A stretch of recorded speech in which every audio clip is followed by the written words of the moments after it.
श्रीमहाभागवतम् श्रीमहाभागवतम्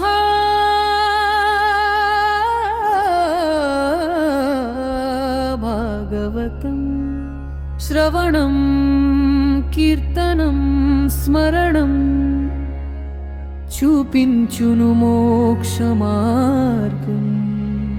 భక్తి లేకుండా జ్ఞానం శూన్యం భక్తితో మోక్షం సులభం. ఓం శ్రీ గణేశాయ నమః. శ్రీమాత్రే నమః. శివాయ గురవే నమః. శ్రీకృష్ణ పరబ్రహ్మణే నమః. శ్రీరామాయ నమః. శ్రీ గురుభ్యో నమః. నారాయణం నమస్కృత్య నరం చైవ నరోత్తమం దేవీం సరస్వతీం వ్యాసం తతో జయముదీరయేత్. సచ్చిదానంద రూపాయ విశ్వోత్పత్యాదిహేతవే తాపత్రయ వినాశాయ శ్రీకృష్ణాయ వయం నమః. ప్రియ భగవద్బంధువులారా, మోహనవాణి ఛానల్ ద్వారా పద్మపురాణ అంతర్గతమైనటువంటి శ్రీమద్ భాగవత మాహాత్యాన్ని అత్యంత భక్తి శ్రద్ధలతో వింటూ ఉన్నటువంటి భక్తామ తల్లులకు తండ్రులకు మునుముందుగా నా యొక్క సాధువాదాలు. మనం గత 5 రోజులుగా చెప్పుకుంటున్నాం ఈ భాగవత మహాత్యాన్ని. ఇది కూడా పద్మపురాణంలో ఉన్నది. మొత్తం 5 అధ్యాయాలతో ఉంటుంది. మనం ఈ రోజున 6వ భాగాన్ని అనుసంధానం చేసుకుందాం.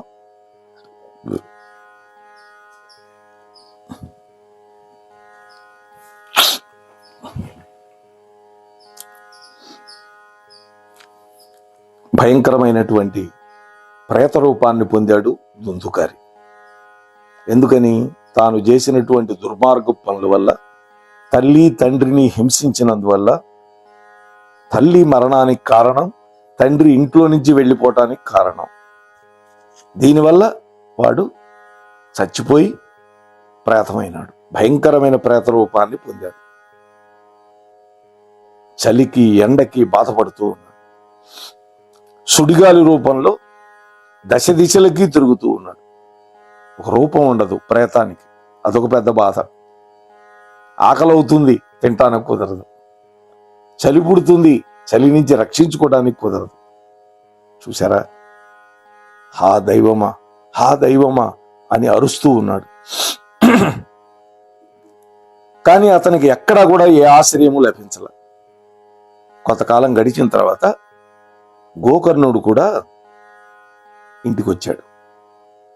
దుందుకారి మరణించాడని ప్రజల నోట విన్నాడు.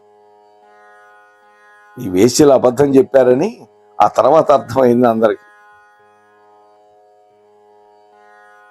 తన యొక్క సోదరుడు దిక్కులేని వాడని తలంచినటువంటి ఆ గోకర్ణుడు గయాక్షేత్రానికి వెళ్ళి అక్కడ శ్రార్థ కర్మలు చేశాడు. చూసారా?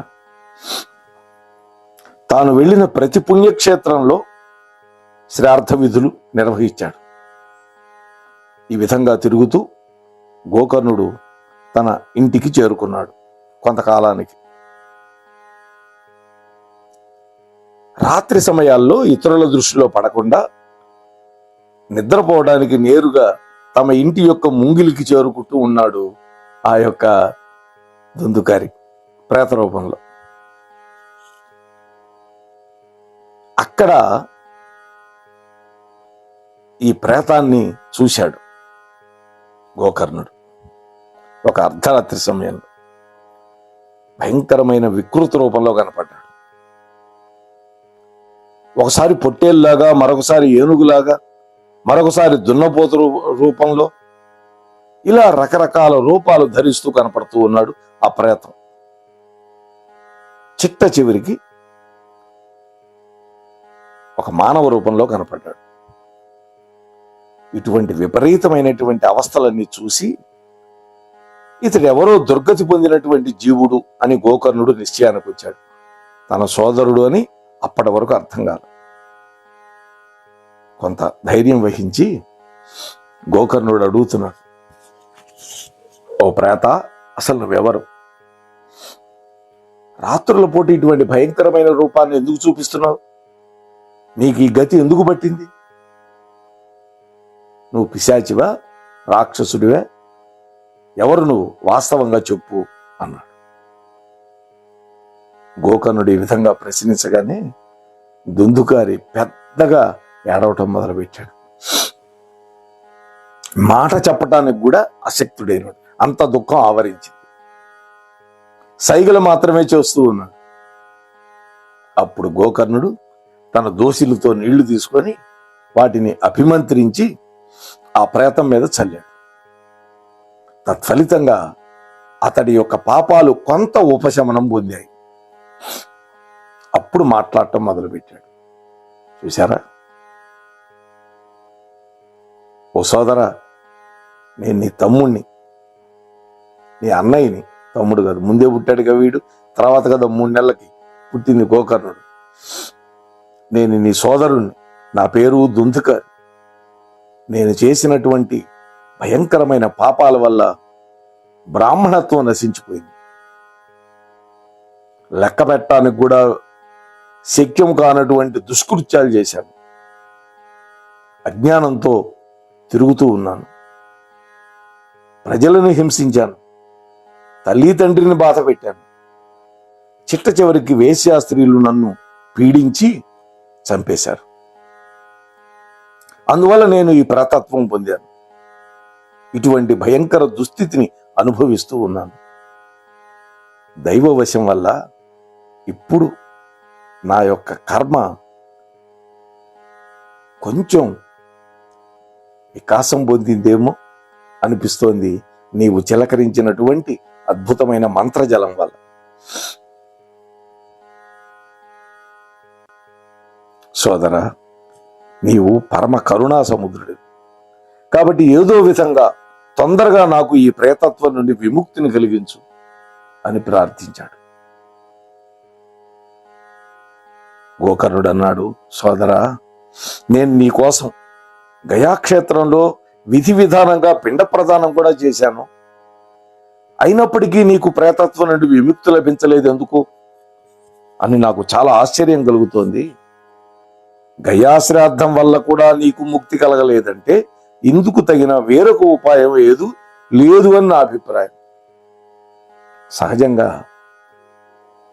ఏ తల్లి తండ్రి అయినా తమ బిడ్డలు గయలోకి వెళ్ళి తాము మరణించిన తర్వాత అక్కడ శ్రాద్ధ విధులు జరపాలి అని కోరుకుంటారు. అంతేకాదు, మన ఇంట్లో తద్దినం పెట్టినా పురోహితుడు చివరికి చెప్పిస్తాడు, గయాశ్రార్థ ఫలితం వస్తూ అనిపిస్తాడు. సంవత్సరానికి 4 తద్దినాలు పెడతానండి నేను. అందుకని ఈ మంత్రాలు నాకు కూడా కట్టుపాటుపోయింది. మా అమ్మ, మా నాన్న, మా అత్త, మా మామగారు, ఈ నలుగురికి నేనే ప్రతి సంవత్సరం తద్దినాలు పెడుతున్నాను. గైలో కూడా పెట్టాను, మాతృగైలో పెట్టాను, మా అత్తగారికి, అలాగే మా అమ్మకి. అలాగే బ్రహ్మ కపాలం వెళ్ళి అందరికీ పిండ ప్రదానం కూడా చేశాను. రాబోయే రోజుల్లో ఆరోగ్యం ఎలా ఉంటుందో తెలియదు కదా. ఆరోగ్యం ఉన్నంతకాలం, ఓపిక ఉన్నంతకాలం పెట్టి తీరాలి. గయలో పెట్టాను, బ్రహ్మకపాలంలో పెట్టాను, ఎగరగొట్టచ్చు అనుకోకూడదు, అది తప్పది. శరీరంలో శక్తి ఉన్నంత వరకు పితృకార్యాలు చేస్తూనే ఉండాలి. ఇక బొత్తిగా ఓపిక లేక మంచంలోనే ఉన్నప్పుడు మనం కూడా చేయలేంగా. అప్పుడేం తప్పుగా భావించరు పితృదేవతలు కూడా. బాధపడుతూ ఉన్నాడు గోకర్ణుడు. ఏం చేయాలో నాకు అర్థం కావట్లేదు అంటున్నాడు. ఏం చేస్తే నీకు ప్రేతత్వం పోతుంది? అప్పుడు ప్రేతం అన్నది, సోదరా, గయలో కొన్ని 100 సార్లు శ్రాద్ధక్రియ చేసినా నాకు ముక్తి కలగటం అనేది అసంభవం. కాబట్టి ఇప్పుడు నీవు ఇందుకు తగిన వేరొక ఉపాయాన్ని ఆలోచించు. నువ్వు మహాజ్ఞానివి, చక్కటి వేదాంత జ్ఞానం తెలిసినటువంటి వాడివి. అనగానే గోకర్ణుడు కూడా అద్భుత ఆశ్చర్యానికి లోనయ్యాడు ఈ మాటలు విని. వందల కొలది గజాశ్రార్థాలు చేసినా నీకు ముక్తి కలగనప్పుడు మరి నీకు ముక్తి లభించటానికి ఈ ప్రేతత్వం నుంచి విముక్తి లభించటం అనేది అసంభవమే అవుతుందేమో. సరే కాని ఇక నీవు నిర్భయుడవై నీవు ఉండేటటువంటి చోటే హాయిగా ఉండు. నీ విముక్తికి అనువైనటువంటి ఏదైనా మరొక ఉపాయాన్ని గురించి నేను ఆలోచిస్తా అనగానే దుందుకారి అక్కడి నుంచి వెళ్ళి ఎక్కడో వాడి యొక్క నివాసం చేసుకుంటూ ఉన్నాడు. గోకర్ణుడు ఆ రాత్రి అంతా దీర్ఘంగా ఆలోచించాడు, కానీ ఎటువంటి ఉపాయం తట్టల. సూర్యోదయం అయిన తర్వాత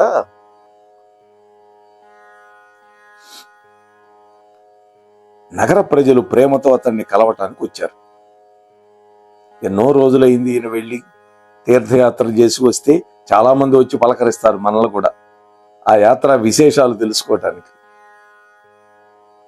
అప్పుడు ఈ గోకర్ణుడు వాళ్ళందరికీ రాత్రి జరిగినటువంటి ఉదంతం అంతా చెప్పాడు. ఆ వచ్చిన వాళ్ళలో పండితులున్నారు, యోగనిష్ఠులున్నారు, జ్ఞానులున్నారు, వేదవేత్తలు ఉన్నారు. వాళ్ళు అనేకమైన శాస్త్ర గ్రంథాలని నిశితంగా పరిశీలించి చూసిన వాళ్ళు. అయినా కూడా దుందుకారి యొక్క ప్రేతత్వ విముక్తికి తగినటువంటి ఏ ఉపాయం కూడా వాళ్ళకు కూడా తట్టల. చూశారా, బలవన్మరణం పొందినవాడు ప్రేతం అవుతాడు. అందుకనే ఆత్మహత్య పరమ ప్రమాదం, హత్యకు గురి కావటం కూడా అటువంటిది. ఇప్పుడు ఈ విషయాన్ని గురించి సూర్య భగవానుడు ఇచ్చేటటువంటి ఆదేశాన్ని పాటించాలి అని అందరిని నిశ్చయించారు. ఆ రోజుల్లో ధర్మకాలం, సూర్య భగవానుడు పలికేవాడు. గోకర్ణుడు తన యొక్క తపోబలం వల్ల సూర్యుడి యొక్క గమనాన్ని ఆపేశాడు. అలనాడు సుమతి అనేటువంటి ఒక పతివ్రత కూడా సూర్యగమనాన్ని ఆపేసింది. ఆ తరువాత గోకర్ణుడు సూర్య భగవానుడిని స్తోత్రం చేస్తూ ఉన్నాడు. హే భగవన్, సమస్త జగత్తుకి సాక్షి స్వరూపులు మీరు. అటువంటి మీకు నేను నమస్కరిస్తూ ఉన్నాను. నా పట్ల దయ చూపించి మా సోదరుడైనటువంటి దుందుకారికి ప్రేతత్వం నుంచి విముక్తి ప్రసాదించగలిగినటువంటి ఒక సాధనాన్ని నాకు తెలియజేయండి అని మనఃపూర్వకంగా ప్రార్థించాడు, భక్తిపూర్వకంగా ప్రార్థించాడు. అప్పుడు సూర్యనారాయణమూర్తి ఆకాశం నుంచే ఒక మాట చెప్పాడు. నాయన గోకర్ణ, శ్రీమద్భాగవతం వల్ల మోక్షం కల్పిస్తుంది కాబట్టి 7 రోజులు ఆ భాగవతాన్ని పారాయణం చేయి, చక్కగా ప్రవచనం చేయి అని సూర్య భగవానుడు పలికినటువంటి ధర్మస్వరూపమైనటువంటి మాటలని అక్కడ ఉన్న వాళ్ళందరూ కూడా స్పష్టంగా విన్నారు. అప్పుడు నాయన ప్రయత్నపూర్వకంగా భాగవతాన్ని పారాయణం చేయి, ఈ సాధనం అత్యంత సులువైనది కదా అని అందరూ ఈ మాటే చెప్పారు అక్కడ ఉన్నవాళ్ళు. అప్పటి వరకు వాళ్ళకి తట్టలేదు. సూర్య భగవానుడు చెప్పిన మీదట అందరూ కూడా అదే మాట చెప్పారు. గోకర్ణుడు కూడా దీనికి తగినట్లుగా నిర్ణయం తీసుకొని భాగవత కథని వినిపించడానికి సంసిద్ధుడైనాడు. ఆ తరువాత పట్టణం నుండి, పల్లె నుండి అసంఖ్యాకమైన ప్రజలు ఈ భాగవత కథను వినటానికి అక్కడికి వచ్చారు. గోకర్ణుడు వ్యాసపీఠాన్ని అధిరోహించాడు, కథను చెప్పడం మొదలుపెట్టాడు. అక్కడే ప్రేత రూపంలో ఉన్నటువంటి ఈ దుందుకారి కూడా చేరుకున్నాడు అక్కడికి. తాను కూర్చోడానికి అటు ఇటు స్థలాన్ని వెతికాడు. ఇంతలో నిలువుగా నిలిపినటువంటి 7 కనుపులు కలిగినటువంటి ఒక బొంగు మీద పడింది ఆ ప్రేతం యొక్క దృష్టి. బొంగు వెదురు చెట్టు అన్నమాట అది. ఆ వెదురు బొంగుకి 7 కణుపులు ఉన్నాయి. వెంటనే దాని మీద దృష్టి పడింది. ప్రేతం ఆ వెదురు కర్ర మొదట్లో అంటే క్రింద ఉన్నటువంటి రంధ్రంలోకి లోపలికి వెళ్ళి ఆ కథను వినడానికి అక్కడ కూర్చున్నాడు. గోకర్ణుడు ఒక విష్ణు భక్తుడైనటువంటి బ్రాహ్మణోత్తముణ్ణి ముఖ్య శ్రోతగా నియమించాడు. చూడండి భాగవత సప్తాహంలో ఎలా ఉంటుందో సిస్టమ్. ప్రథమ స్కంధం నుండి స్పష్టమైనటువంటి కంఠధ్వనితోటి భాగవత కథను వినిపించటం మొదలుపెట్టాడు. ఆ వచ్చిన వాళ్ళంతా శ్రద్ధగా వింటున్నారు. సాయంకాలానికి కథకి విశ్రాంతి ఇచ్చారు. మేము కూడా 2014లో భాగవత సప్తాహం చేశాం. వేణుగోపాలస్వామి దేవాలయంలో బ్రహ్మశ్రీ బుర్రా భాస్కర శర్మ గారిని పిలిపించి చేయించాం. ఉదయం 9 నుంచి 12 దాకా ఫస్ట్ స్పెల్, మధ్యాహ్నం 3 నుంచి 6 వరకు రెండో స్పెల్, రోజుకు 6 గంటలు ప్రవచనం. అలాగే ఒకవైపు మూల భాగవతం పారాయణ జరుగుతూ ఉంటుంది. అలాగే పూర్తయిన తర్వాత దశాంశాన్ని 10వ భాగాన్ని హోమం చేశాం చివరి రోజు. అదే పూర్ణాహుతి.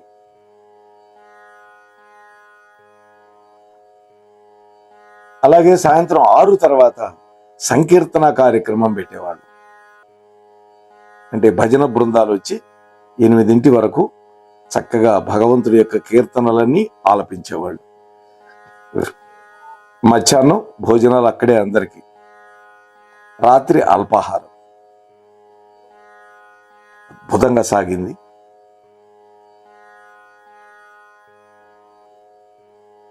అప్పుడు ఒక అద్భుతం జరిగింది. సాయంత్రం ఎప్పుడైతే కథకి విశ్రాంతి ఇచ్చారో సభాసదులందరూ చూస్తూ ఉండగా ఆ ప్రేతాత్మ ఆవహించినటువంటి ఆ వెదురు బొంగు యొక్క మొదటి కణుపు పటపట శబ్దం చేస్తూ పగిలిపోయింది. అంటే మొదటి గ్రంథి విడిపోయింది. ఇదే విధంగా 7 రోజులు 7 కణుపులు పగిలిపోయింది. 12 స్కంధాలు వినడం వల్ల దుందుకారి వరుసగా 7 కణుపులను పగలగొట్టుకుని పవిత్రుడైపోయాడు. ప్రేతత్వం నుంచి విముక్తి పొందాడు. అప్పుడు ఒక దివ్యమైన రూపాన్ని ధరించి అందరి ముందు ప్రత్యక్షమైనాడు. అతడి యొక్క శరీరం మేఘంలాగా శ్యామవర్ణంతో ఉన్నది. చక్కటి పీతాంబరం ధరించి ఉన్నాడు. కంఠసీమలో తులసిమాలలు శోభిల్లుతూ ఉన్నాయి. శిరస్సు మీద అద్భుతమైన కిరీటం ధరించి ఉన్నాడు. చెవులకి కుండలాలు మెలమెలా మెరుస్తూ ఉన్నాయి. వెంటనే తన సోదరుడైనటువంటి గోకర్ణుడికి నమస్కారం చేసి, సోదరా, నీవు దయతో నాకు ఈ ప్రేతత్వ బాధ నుండి విముక్తి పొందించావు. ఈ ప్రేత పీడని నశింపజేసేటటువంటి ఈ శ్రీమద్భాగవత కథ పరమ పవిత్రమైనది. శ్రీకృష్ణ పరమాత్మ యొక్క దివ్యధామానికి చేరిచ్చేటటువంటి ఈ సప్తాహ పారాయణం అత్యంత ధన్యమైంది అన్నాడు వాడు.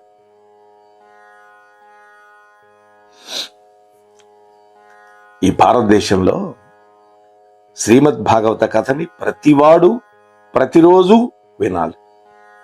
ప్రతిరోజు ఎంతో కొంత పఠించాలి. ఒకవేళ వింటే వాడి జన్మ ధన్యమవుతుంది.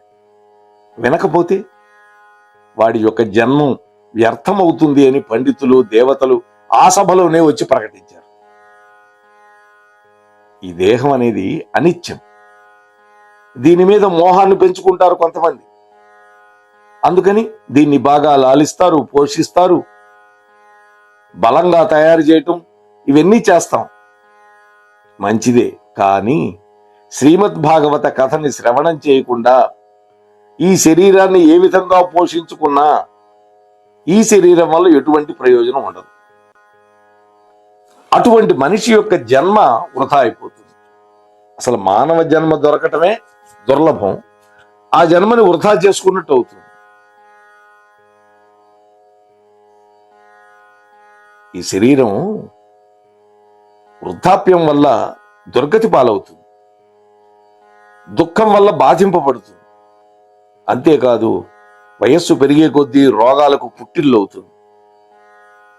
అంతేకాదు ఎల్లకాలం ఏదో ఒక కోరికతోటి పీడింపబడుతూనే ఉంటుంది. ఎన్ని కోరికలు తీర్చినా కూడా ఈ శరీరానికి తృప్తి మాత్రం కలగదు. చివరికి ఈ శరీరాన్ని ధరించి ఉండడం కూడా భారం అవుతుంది వృద్ధాప్యంలో.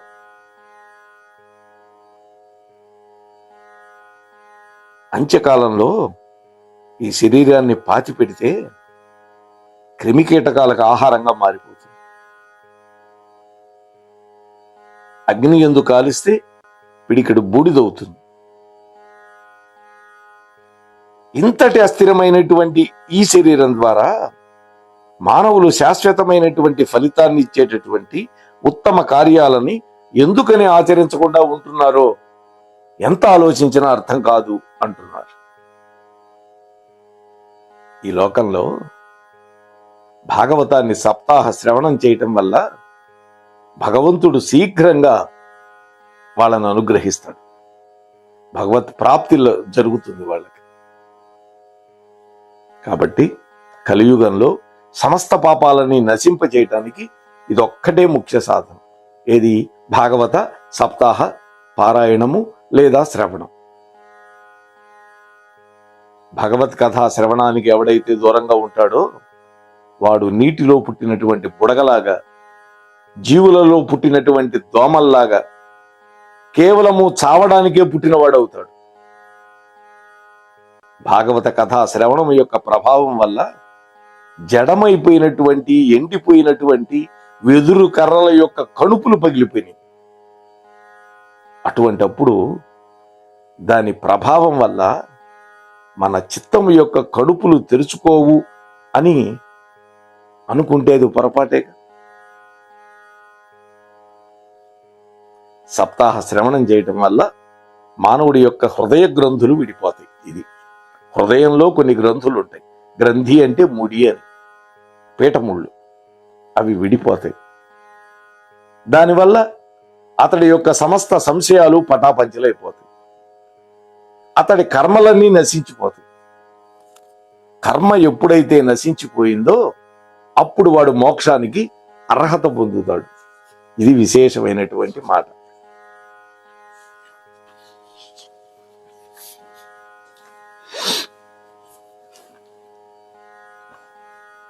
ఇంతలో వైకుంఠవాసులైనటువంటి విష్ణు పార్షదులతో కూడినటువంటి ఒక విమానం అక్కడికి వచ్చి దిగింది. అందరూ ఆశ్చర్యంగా చూస్తూ ఉన్నారు. ఎందుకని? ఆ విమానము యొక్క దివ్య కాంతులు దగదగా మెరిసిపోతూ ఉన్నాయి. వలయాకారంగా వ్యాపిస్తూ ఉన్నది ఆ ప్రాంతం అంతా. అందరూ చూస్తూ ఉండగానే ఆ దుందులి కుమారుడైనటువంటి దుందుకారి ఆ విమానాన్ని అధిరోహించాడు. ఆ విమానంలో ఉన్న పార్షదులను చూసి వాళ్లతో గోకర్ణుడు ఈ విధంగా అడిగాడు: ఓ మహానుభావులారా, ఓ విష్ణుదూతలారా, భగవంతుడికి ప్రియమైనటువంటి పార్షదులారా, ఇక్కడ నిర్మల చిత్తాలు కలిగినటువంటి శ్రోతలు ఎంతో మంది ఉన్నారు. ఎంతో మంది భాగవతాన్ని విన్నారు. వాళ్ళందరి కోసం కావాల్సిన విమానాలు ఒకేసారి మీరు ఎందుకు తీసుకురాలేదు? నా ఒక్కడి కోసమే ఎందుకు వచ్చారు మీరు? నాతో పాటు సమానంగా అందరూ విన్నారు కదా. కానీ ఫలితంలో మాత్రం ఎందుకని ఈ విధమైనటువంటి భేదం వచ్చింది? మాకు తెలియజేయండి అని అడిగారు గోకర్ణుడు. ఈ మాట అడిగింది గోకర్ణుడు. చెప్పినటువంటి వాడే భాగవతాన్ని. అప్పుడు ఆ పార్షదులు చెప్పారు: మహాత్మా గోకర్ణ, ఈ భాగవతాన్ని వినడంలో ఉన్న భేదం వల్ల దాని యొక్క ఫలితంలో కూడా తేడా వచ్చింది. ఇక్కడ ఉన్న శ్రోతలందరూ సమానంగానే విన్నారు, కానీ వీళ్ళందరూ వినిన దాన్ని ఒకే విధంగా మననం చేయలేదు. ఇది ఈ చెవులో విని ఆ చెవులో వదిలేస్తే ప్రయోజనం లేదు. విన్నదాన్ని మననం చేయాలి. కాబట్టి అందరూ కలిసి సేవించినప్పటికీ వాళ్ళకి లభించే ఫలితంలో భేదం వచ్చింది. ఈ ప్రేతం మీ తమ్ముడు 7 రోజులు ఉపవాసం చేసి చక్కగా శ్రవణం చేసింది. విన్నటువంటి కథాంశాన్ని స్థిరమైన చిత్తంతో పూర్తిగా మననంతో పాటుగా నిధిధ్యాసనం కూడా చేసింది. అందువల్ల విముక్తి పొందగలిగింది. కాబట్టి ఈ శ్రోతలందరూ కూడా మరొక్కసారి శ్రీమద్ భాగవత కథను వింటే నిశ్చయంగా వాళ్ళందరికీ కూడా వైకుంఠ నివాసం లభిస్తుంది. గోకర్ణ, ఆ గోవిందుడే స్వయంగా విచ్చేసి నిన్ను గోలోక ధామానికి తీసుకువెళ్తాడయ్యా అని చెప్పి ఆ పార్షదులందరూ శ్రీహరిని కీర్తిస్తూ ఆ విమానాన్ని తీసుకొని అందులో ఈ దుందుకారిని ఎక్కించుకొని వైకుంఠానికి వెళ్ళిపోయారు. శ్రావణ మాసం వచ్చింది. ఆ తర్వాత గోకర్ణుడు మళ్ళా అదే విధంగా సప్తాహ క్రమంతో భాగవత కథ వినిపించాడు అందరికీ.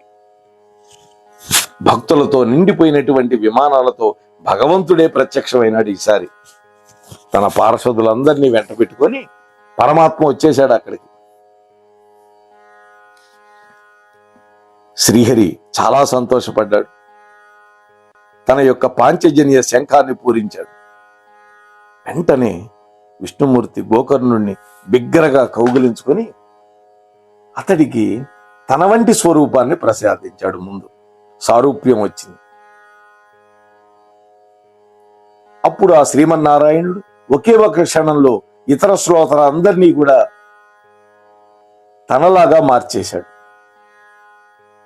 గోకర్ణుడి యొక్క దయ వల్ల ఆ గ్రామంలో ఉండేటువంటి కుక్కలు, చండాలురు అందరి కూడా విమానాల్లోకి ఎక్కించారు. పూర్వం అయోధ్యావాసులందరూ శ్రీరామచంద్ర ప్రభు వెంట సాకేత ధామానికి చేరుకున్నారుగా. అదే విధంగా గోకర్ణుడితో పాటుగా అతడి గ్రామవాసులందరూ శ్రీకృష్ణ భగవానుడు యోగులకు కూడా దుర్లభమైనటువంటి గోలోకానికి చేర్చాడు.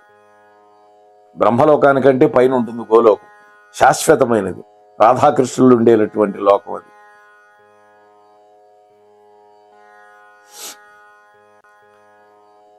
సిద్ధ పురుషులకు కూడా అంత సులభంగా లభ్యం కానటువంటి లోకానికి శ్రీమద్ భాగవత కథాశ్రవణం చేయటం వల్ల వీళ్ళంతా చేరుకోగలిగారు.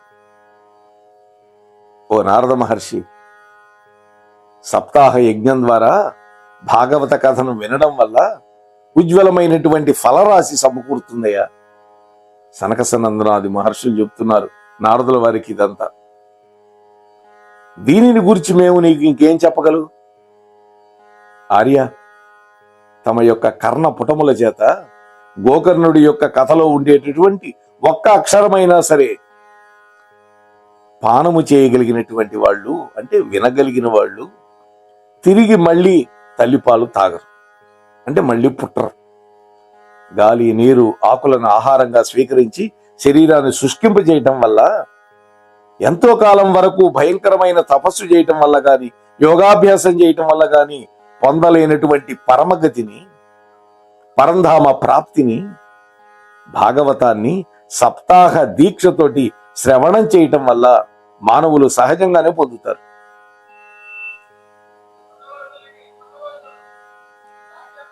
చిత్రకూట పర్వతంలో విరాజమానుడైనటువంటి శాండిల్య మునీంద్రుడు కూడా ఈ పరమ పవిత్రమైనటువంటి భాగవతాన్ని చదువుతూ ఉంటాడయ్యా. శాండిల్యం,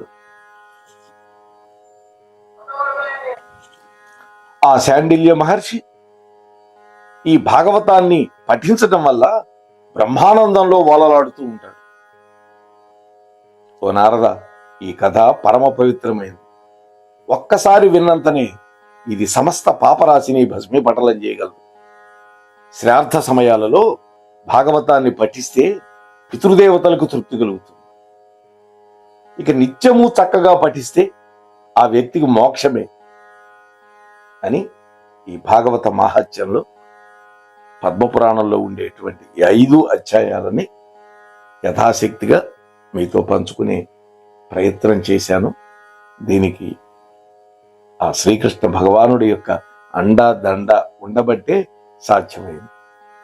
విన్నటువంటి మీకు కూడా ఇది విన్న తర్వాత శ్రీమద్ భాగవతాన్ని చక్కగా అధ్యయనం చేయాలి, పఠించాలి, మహాత్ములు చెప్పింది వినాలి అనేటువంటి భావన మీ మనస్సులోకి వచ్చి ఉంటుంది. దానివల్ల మనకు మోక్షం దొరుకుతుంది అని మీతో మనవి చేసుకుంటూ ముగిస్తున్నాను. స్వస్తి సర్వేషాం. వినండి, విని తరించండి, వింటే